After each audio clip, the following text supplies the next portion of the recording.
Breaking news tonight as the Senate has just confirmed Senator Markwayne Mullin as the new head of the Department of Homeland Security. Now, despite some chatter that Mullin's confirmation was not a sure thing, that vote passed very easily, 54-45. His confirmation comes after President Trump fired Kristi Noem, who just 3 weeks ago appeared in front of Congress facing questions about that $220 million ad campaign featuring Noem on a horse, encouraging immigrants to self-deport.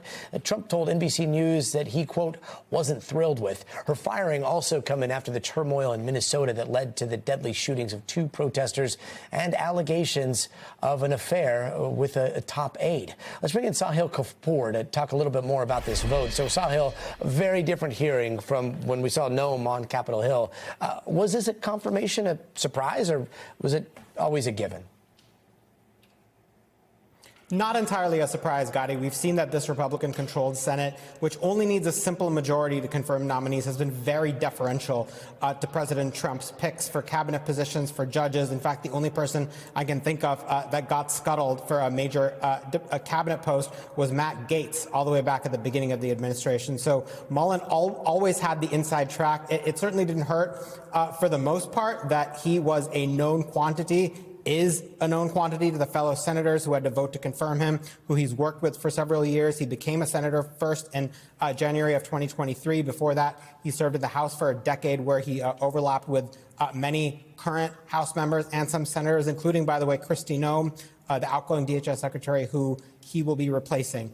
So in the end, 54-45, 2 Democrats voted with Republicans for confirming this nomination. John Fetterman and Martin Heinrich. 1 Republican, Senator Rand Paul, voted against him after the 2 memorably clashed in the hearing last week. Rand Paul demanding to know why Mullin spoke positively, said he understood why a neighbor violently attacked Rand Paul several years ago.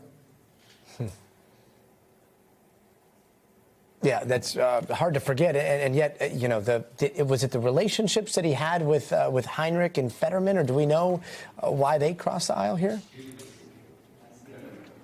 Yeah, a couple of things. First, Senator Fetterman had indicated right from the start that he would support Mullin. In fact, he even seemed to be nudging President Trump to fire Kristi Noem and nominate Mullin, in which case Fetterman indicated he would be a yes. But Fetterman did say in a statement several days ago that he's supporting Mullin because he believes he would have a committed, constructive working relationship with Mullin as DHS secretary, much as he has had in the Senate. Martin Heinrich of New Mexico, that one was a bit of a surprise. Heinrich isn't generally a party bucker the way John Fetterman is. He said he considers Markwayne Mullin a friend. He cited bills that the 2 have worked together on.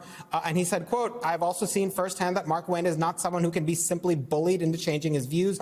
And I look forward to having a secretary who doesn't take their orders from Stephen Miller," end quote, referring to the prominent hardline Trump advisor. That will be interesting to see, because everyone around here knows that Stephen Miller has an enormous amount of influence over the Department of Homeland Security.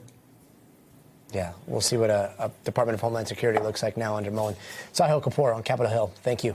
We thank you for watching, and remember, stay updated on breaking news and top stories on the NBC News app, or watch live on our YouTube channel.